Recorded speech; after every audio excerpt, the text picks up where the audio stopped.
नमस्कार, मी सहयोगिता आणि आपण पाहत आहात विदर्भ सत्यजित लाईव्ह न्यूज। पाहूया आजची विशेष बातमी।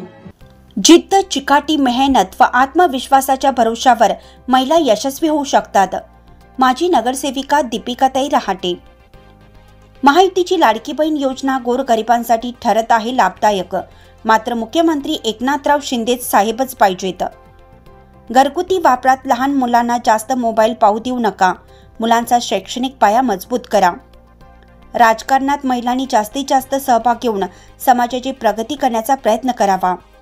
आपण पाहत आहात विदर्भ सत्यजित लाईव्ह न्यूज। आमचे मुख्य संपादक उद्धव फंगाड यांनी दिलेल्या माहितीनुसार अलीकडच्या काळात महिला सर्व क्षेत्रामध्ये अग्रेसर राहून वेगवेगळ्या व्यवसाय, नोकरी, सामाजिक कार्य करत आहेत। ही गोष्ट भविष्याच्या दृष्टीने चांगली आहे। जिद्द, चिकाटी व आत्मविश्वास याच्या भरोशावर महिला आपल्या जीवनात 100% यशस्वी होऊ शकतात, असे माजी नगरसेविका दीपिकाताई रविराज रहाटे यांनी सांगितले। जागतिक महिला दिनाच्या निमित्ताने माजी नगरसेविका दीपिकाताई रहाटे यांनी विदर्भ सत्यजित लाईव्ह न्यूजला मुलाखत देऊन महिलांसंदर्भात व्यवस्थित व अभ्यासपूर्ण असे मार्गदर्शन केले। महायुती सरकारने विशेष करून त्यावेळचे मुख्यमंत्री एकनाथराव शिंदे साहेब यांनी लाडकी बहीण योजना सुरू केली। या योजनेचा गरीब कुटुंबातील महिलांना मोठ्या प्रमाणात फायदा सुद्धा होत आहे। एकनाथराव शिंदे साहेब यांनी सर्व हित जोपासून शेतकरी, सुशिक्षित, बेकार, महिला, मुलींचे शिक्षण अशा वेगवेगळ्या समाजातील घटकांसाठी ठोस निर्णय घेतले। झालेल्या विधानसभेच्या निवडणुकीत एकनाथराव शिंदे साहेब यांच्या चेहऱ्याकडे पाहूनच महाराष्ट्रातील मायबाप जनतेने मतदान केलेले आहे।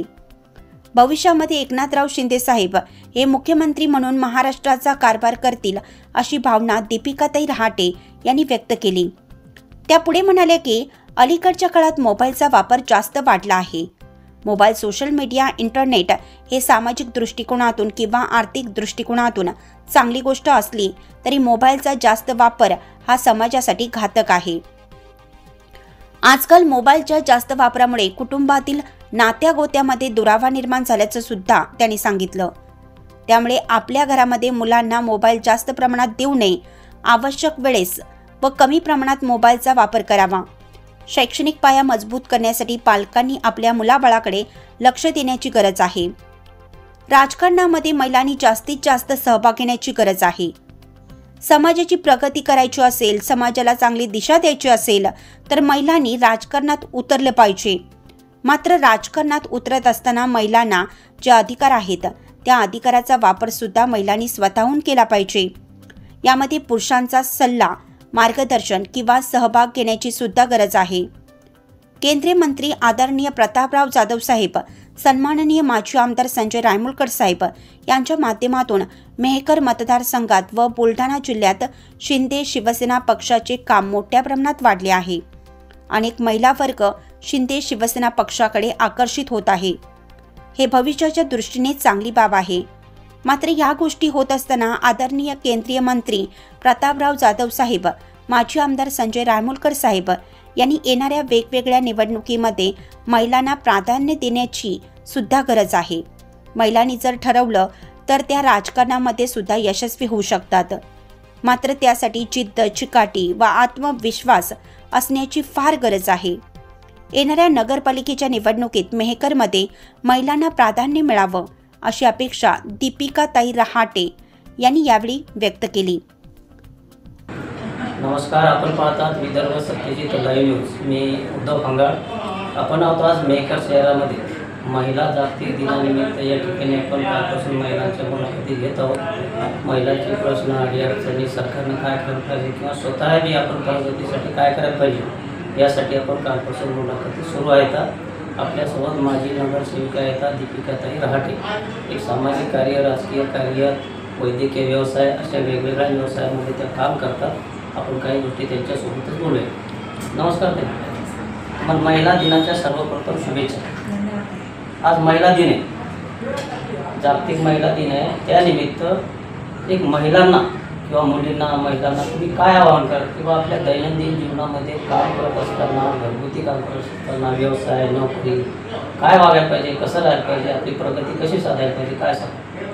सर्वप्रथम तर आपल्या माध्यमातून मी सर्वांना जागतिक महिला दिनानिमित्त शुभेच्छा देईन. मला तरी असं वाटतं की आता जी महिलांची पहिली परिस्थिती होती तशी परिस्थिती आता राहिली नाही. म्हणजे जे मूलभूत हक्क आणि अधिकार यासाठी महिला लढत आल्यात आजपर्यंत, तशी परिस्थिती न राहता आता भरपूर प्रगती झाली आहे. सर्व म्हणजे पातळींवर महिलांनी आता स्वतःला सिद्ध केलं आहे. त्याच्यामुळं आता त्या लेवलची आपली प्रगती झाली आहे. परंतु आता मला कुठेतरी समाजात वावरताना एक गोष्ट आढळते की आता शैक्षणिक पातळीवर किंवा राजकीय पातळीवर, सामाजिक पातळीवर महिलांना अधिकार मिळाले. ठीक आहे, त्यांना बरोबरीनं वागवता येत आता समाजामध्ये सुद्धा. परंतु असं करत असताना महिलांनी सुद्धा स्वतंत्र आणि स्वैराचार या गोष्टींची गल्लत करू नये मुलींनी सुद्धा. आता आपण बघतोय की मॉडर्न किती आहे मी हे दाखवताना कुठेतरी संस्कृतीला मागे पडू देऊ नये. आपण भारतात राहतो, आपली खूप चांगली संस्कृती आहे, त्यातल्या प्रत्येकच गोष्टी चुकीच्या नाहीत. तर त्या गोष्टींना सोबत घेऊन महिलांनी आपल्या स्वातंत्र्याचा, आपल्या वैचारिक स्वातंत्र्याचा, आर्थिक स्वातंत्र्याचा तसा लाभ घ्यावा असं मी त्यांना म्हणतो. हे जुना काळ होता, 20-25-30 वर्षाचा. महिला आणि मुलींना म्हणजे चौकटीच्या बाहेर म्हणा किंवा घराच्या बाहेर जाऊ देत नव्हती. आता काळ बदलत गेलेला आहे. 50% आरक्षण महिलांना प्रत्येक क्षेत्रामध्ये, 33%, 50% या गट घेते. प्रत्येक क्षेत्रामध्ये राजकारणातसुद्धा महिला येतात, नोकरी ते व्यवसाय ते सर्व ठिकाणी महिला येतात.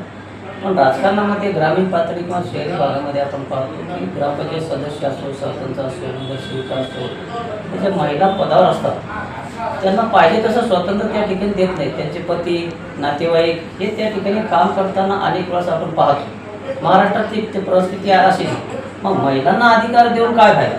किंवा महिलांमध्ये जे एक आत्मविश्वास कमी आहे किंवा आपण काम करायला पाहिजे, राजकारणात आपण जायला पाहिजे, मग सरकारनं जर आपल्याला आरक्षण दिलं तर त्याचा पुरेपूर फायदा व्हायला पाहिजे. काय सांगा? बरोबर आहे दादा तुमचा मुद्दा. बऱ्याच ठिकाणी असं दिसूनही येतं की पदावर महिला असतात, परंतु त्यांचा कारभार किंवा त्यांचं कार्य हे त्यांचा भाऊ, पती किंवा इतर कोणी नातेवाईक करतं. पण मला तरी असं वाटतं की मदत घेणं, महिला आणि पुरुष एकमेकांना पूरक आहेत बघा. ठीक आहे, प्रत्येकच पातळीवर महिलेला पुरुषांची कधी गरजच पडणार नाही असं नसतं. मदत ही घ्यावीच लागते. परंतु मदत घेणं, सल्ला घेणं आणि गायडन्स घेणं या पलीकडे स्वतःचे निर्णय त्या पदाला म्हणजे आपण स्वतः न्याय देणं हे महिलेने करावं. ज्याही काही पदाधिकारी असतील त्यांनी सुद्धा आपले निर्णय, आपल्या अधिकाराची अंमलबजावणी स्वतः करावी. मदत जरूर घ्यावी, सल्ला घ्यावा, सोबतीलाही असू द्यावं त्यांना. परंतु आपले निर्णय आपल्या त्या खुर्चीला किंवा त्या पदाला किंवा त्या स्थानाला महत्त्व जे आहे ते त्यांनी आपल्या कार्यातून नक्कीच द्यावं. या अलीकडच्या काळामध्ये महाराष्ट्रात अनुचित घटना घडत आहेत. मुली संदर्भात, महिला संदर्भात कारवाई सुद्धा होत आहेत. कारवाई होत नाही असं काही नाही, ठोस कारवाई होत नाही का? आणि मुली असो, महिला असो, घटना घडल्यानंतर आंदोलन होतं, उपोषण होतात, ह्या गोष्टी होतात. प्रकार ते कारवाई झाल्यानंतर, गुन्हे दाखल झाल्यानंतर प्रकरण थांबतंय, पुन्हा काही दिवसात प्रकार घडतंय. या सतत या घटना घडत आहेत. यामध्ये महिलांमध्ये जागृतीची गरज आहे, मुलीमध्ये, महिलांमध्ये. शासनाने यापेक्षा काही कठोर पावलं उचलण्याची गरज आहे. म्हणजे ह्या गोष्टी थांबल्या पाहिजे. काय करायचं? समाजानं पुढाकार घ्यावा का शासनानं काय करावं? काय सांगता येईल तुम्हाला? एक महिला म्हणून तर मी तुम्हाला असं म्हणेल की महिलांवर जे अत्याचार वगैरे होत आहेत या अलीकडच्या काळात तर खूप वाढलेले आहेत. तर त्यावर शासनाने सुद्धा प्रखर पावले उचलावी, ठोस पावले उचलावी. परंतु ही जी विकृती आहे, ही जी मानसिकता आहे, ही घडून न देणं याकडे एक महिला म्हणून मी असं सांगेल की आपण आपल्या मुलांना वाढवताना जे आता जसं आपण म्हणतो की होत्या जिजाऊ तर झाले शिवाजी, बरोबर, तर तसं आपण आपल्या पिढीला घडवताना, पुढच्या पिढीला घडवताना नैतिक मूल्ये, स्त्रियांचा आदर, हे जे बेसिक गोष्टी आहेत ना, हे आपण त्यांच्यामध्ये रुजवायला पाहिजे.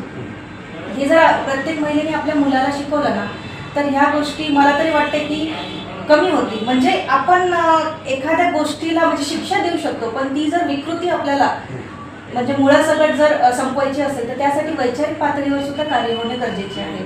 शाळा म्हणा, घर म्हणा, किंवा महिलांना जर उद्देशून मला सांगायचं असेल तर एक आई म्हणून आपल्याला दोन्ही गोष्टींची गोष्ट करेल की एक स्त्री म्हणून तुझ्यावर अन्याय नाही झाला पाहिजे, मुलीलाही शिकवलं गेलं पाहिजे.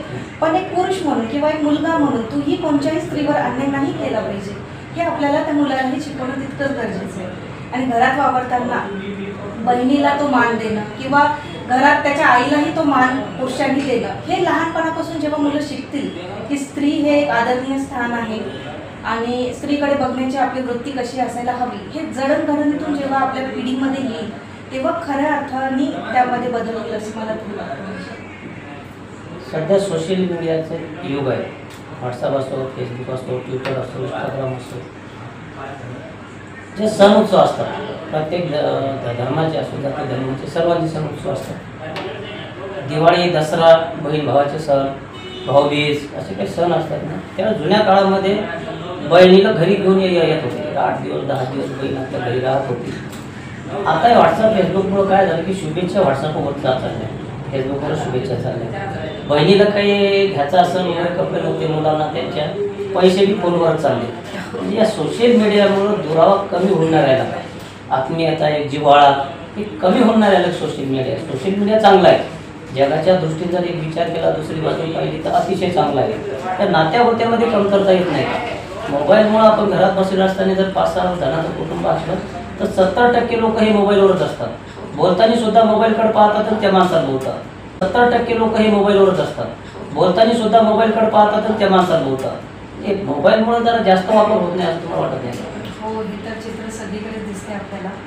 लहान मुलांपासनं सोशल मीडिया आणि मोबाईल हँडलिंग वाढलं आहे आता आणि जवळपास आपण असंही म्हणू शकू की व्यसन लागलं आहे आता. म्हणजे आजूबाजू माणसं नसली तरी चालेल, परंतु हातात मोबाईल हवा अशी कंडिशन आहे सध्या. नक्कीच सोशल मीडियामुळे खूप प्रगती झाली, सगळ्या गोष्टी सुखकर झाल्या, सोयीस्कर झाल्या, परंतु ही खंत आहे की यांनी माणसे दुरावली. माणसांमध्ये जो जिव्हाळा होता किंवा जी आत्मीयता होती, जसं तुम्ही म्हणताय की सणावारांना भाऊ बहीण किंवा प्रत्येक सणाचं महत्त्व घ्या तुम्ही. आता सर्व काही व्हिडिओ कॉल आणि डिजिटलवर गेल्यात गोष्टी, तर खरंच कुठेतरी आत्मीयता आणि म्हणजे ही जी भावना असते, भावनात्मक दृष्ट्या जे नाते असतात ते सोशल मीडियामुळे कुठेतरी खरंच असं वाटतंय की दुरावली आहे. तुम्ही माझी नगरसेविका आहेत शिवसेनेच्या, शिंदे पक्षाच्या, राजकारणावर बोलूया. ते नगरपालिकेच्या निवडणुकीला आपल्या इथं कमीत कमी 3 वर्ष झाले असतील माझ्या मतानुसार. 3 वर्ष निवडणुका झाल्या नाही का, स्थानिक स्वराज्य असो, जिल्हा परिषद असो, नगरपालिका असो, आता सुद्धा होणार होत्या, पण न्यायालयाच्या त्या ओबीसी आरक्षणामुळं पुढं ढकललेल्या आहेत. म्हणजे एकंदरीत तुम्हाला चित्र महाराष्ट्राचं काय दिसते किंवा महायुतीला निवडणुका घ्यायच्याच नाहीत तर त्या मुद्दाम दामीवर टाकायच्या, काय वाटते चित्र महाराष्ट्रात? कारण 3 वर्ष होऊन गेले, 2 वर्ष राहिले, 5 वर्षांनी निवडणूक असते, तर 2 वर्षात निवडणूक घेऊन काय फायदा? म्हणजे काय चित्र वाटतं का आपलं? मला तरी असं वाटतं की आता स्थानिक पातळीवरच्या अडचणी बघता आता निवडणुका व्हायला हव्या. कारण म्हणजे प्रशासक आता लागून बरेच दिवस झाले, बऱ्याच अडचणी येतात, म्हणजे कार्याची अंमलबजावणी होत नाही व्यवस्थितपणे. तर लवकरात लवकर निवडणुका घेण्यात याव्यात असं मला वाटतं आणि असं आहे की होतील लवकरच. निवडणुका लागल्या समजा तर तुमची पुन्हा उभं राहायची इच्छा आहे एक महिला म्हणून, आरक्षण म्हणून? जागतिक दिनाच्या दिवशी एक वाटते का तुम्हाला पुन्हा राजकारणात यावं?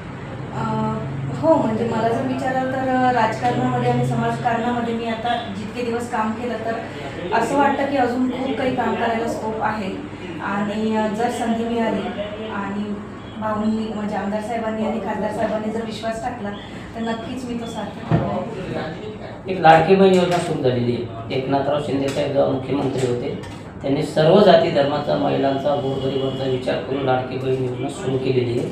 त्याचा प्रभावसुद्धा चांगला आहे, लाभसुद्धा मिळतो. ज्या महिलांना गरज नव्हती त्यांचे नावसुद्धा वगळण्यात येता येतं, ती प्रोसिजर चालू आहे.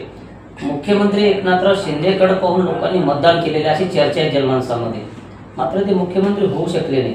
तरी लाडकी बहीण योजना किंवा एकनाथराव शिंदे साहेब मुख्यमंत्री पाहिजे होते, काय वाटतं तुम्हाला एकंदरीत?